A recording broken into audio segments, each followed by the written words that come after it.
আমরা তো আন্দোলন করেছিলাম, আমরা তো বলেছিলাম, স্লোগান দিয়েছিলাম, আমার সোনার বাংলায় বৈষম্যের ঠাঁই নাই। তাহলে আজ কেন বৈষম্য?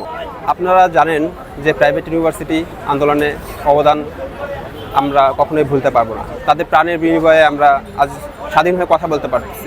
আমরা আজ এখানে দাঁড়িয়েছি, আমরা আজ এখানে কথা বলতে পারতাম না যদি শেখ হাসিনা সরকার, স্বৈরাচার সরকার এখানে থাকতো।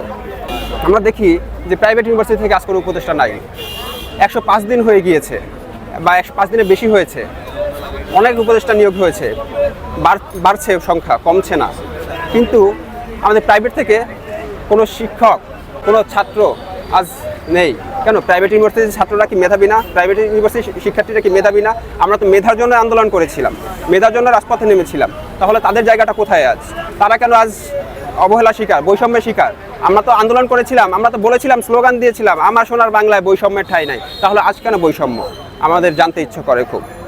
তাদের সাথে আমাদের কথা হয়েছে, তারা প্রাইভেট থেকে চায়, কিন্তু তারা স্পষ্টভাবে আসিফ মাহতাব স্যারের কথা বলে নাই।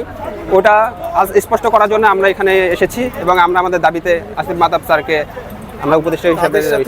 আপনাদের সর্বপ্রথম যেটা বলতে চাই, আপনারা অন্য বিশ্ববিদ্যালয়ের কথা জানি না, আমাদের নর্থ সাউথ বিশ্ববিদ্যালয় থেকে আমাদেরকে স্পষ্ট ভাষায় বলে দেওয়া হয়েছে আমাদের বেসরকারি বিশ্ববিদ্যালয়ে কোনো সমন্বয়ক বলতে কিছু নাই।